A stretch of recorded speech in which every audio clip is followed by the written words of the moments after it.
فيريرا يا جماعه مش مجرد مدرب جه في تاريخ نادي الزمالك كده عابر، او مدرب حقق بطولات او حقق ارقام قياسيه، لان كتير جدا من المدربين ممكن يحققوا بطولات اكتر من فيريرا ويحطموا ارقام قياسيه اكتر من فيريرا، لكن علاقه فيريرا بجمهور نادي الزمالك هي الحاجه المميزه.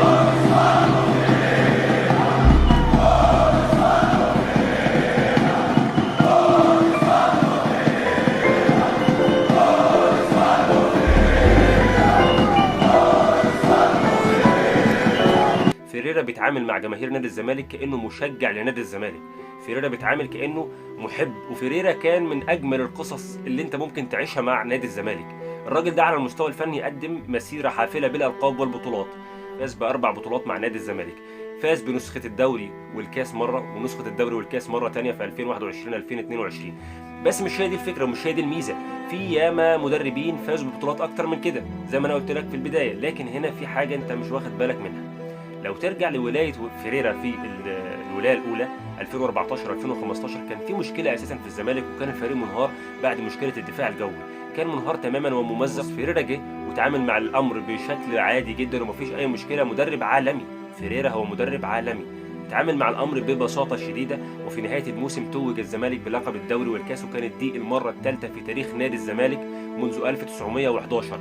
والسبب فيها كان فيريرا. حصلت بعض الخلافات، مشي فيريرا، وبعد 7 سنوات نادي الزمالك اتحل مجلس ادارته، كان خسران لقب افريقيا، كان ممنوع من القيد فترتين، في لعيبه كان انتهت عقودها ورفضوا ان هم يجددوا، في لعيبه هربت، في لعيبه تمردت، حصل مشاكل وخلافات رهيبه جدا وازمات، فقرر مجلس اداره الزمالك بعد ما رجع ان هو يتعاقد مع فيريرا علشان خاطر يخلص النادي من هذه المهزله وينقذ نادي الزمالك من المشكله والازمه اللي هو فيها. فيريرا في مرتين في الولايتين نادي الزمالك كان بيتعامل معاه على اساس ان هو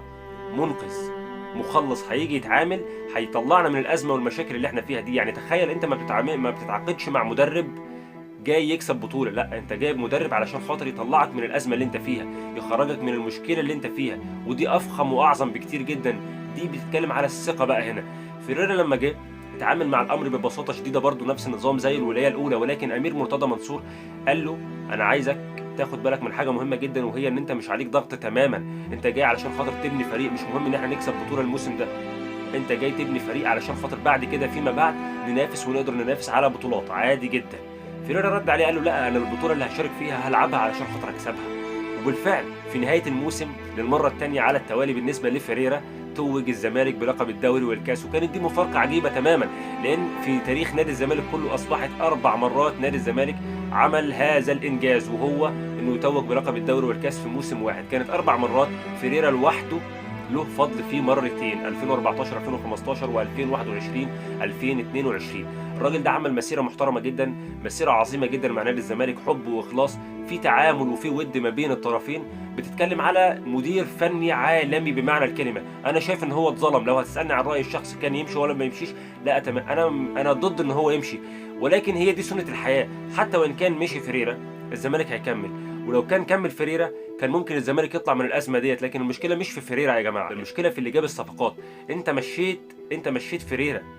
لكن سبت اللي جاب لفيريرا الصفقات الفاسده ما زال موجود، سبت اللي عمال يتكلم ويتدخل في شؤون فيريرا، سبت الناس اللي بتتدخل في امور وعمل فيريرا. انت فيريرا ضحكت عليه وجبت له بعض الصفقات. فيريرا يا جماعه قوته وافضليته خلتك